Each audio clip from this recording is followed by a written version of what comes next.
Welcome to this episode of the Homestead Journey Podcast, 5-Minute Fridays, your weekly dose of information, inspiration, and motivation. Now, here's your host, Brian Wells. Thank you, Bonnie, and welcome everyone to another episode of 5-Minute Fridays. Today, we are talking jams and jellies, two of my absolute favorite things to can and make here in our kitchen on the homestead. Now, this is the time of the year when I start digging my canning gear out of storage. I do not can year round, usually around the end of November, first part of December. I put all of my canning gear into storage. Now, this time of the year here in beautiful upstate New York, we're kind of at the tail end of rhubarb season. And in a couple of weeks, strawberry season will be underway. And then we'll be rolling right on into blueberry season. And it's just that time of the year where I start my canning season. And I always start it by making jams and jellies. And for some people, starting their canning career begins by making jams and jellies. That's where a lot of people kind of get started. You might say that just like chickens are the gateway drug to farming, for many people, making jams and jellies is the gateway drug to home food preservation. And there's a reason for that. Making jams and jellies is relatively easy. Many recipes only require 3 ingredients: fruit, sugar, and pectin. And you don't need a lot of fancy equipment to get started. In fact, besides buying the jars, lids, and rings, and a lot of times you can buy them all together, you don't need anything other than what you probably already have in your kitchen. As long as you have a stock pot that is deep enough so that the jars are covered by at least an inch of water, you've got what you need. There's no need to go out and buy a hot water bath canner, and certainly no need for you to go out and buy a fancy pressure canner. So again, to make jams and jellies, all you generally need are 3 ingredients: fruit, pectin, and sugar.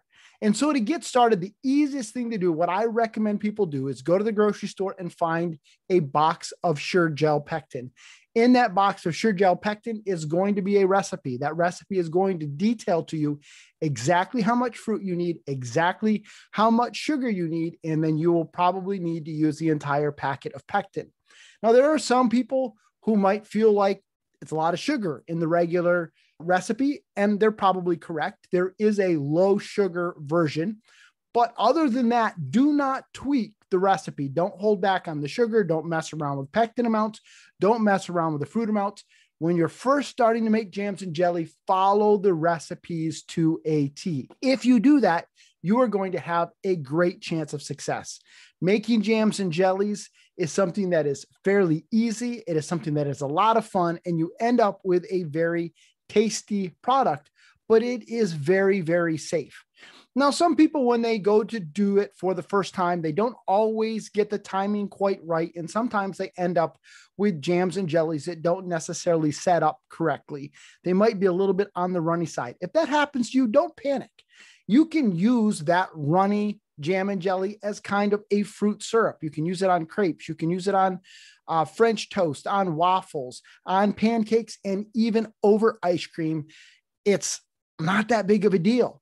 So give it a try. If you're somebody who's on the fence about giving canning a try, this is something that is very, very easy to do. It's something that's very, very safe to do. It's something that's a lot of fun to do. And my goodness, the end result is extremely tasty.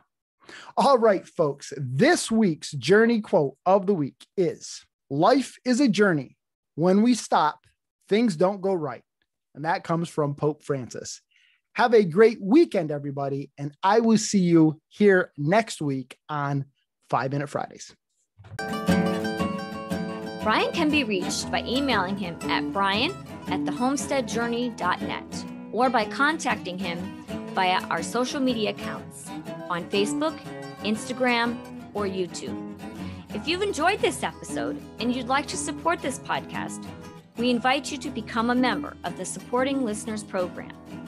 For $10 a month or $100 per year, you will receive access to a community of like-minded individuals via a private Facebook group, at least one monthly live Q&A with Brian, the opportunity to participate in live recordings of the podcast, access to an ever-expanding library of helpful homesteading content, and so much more.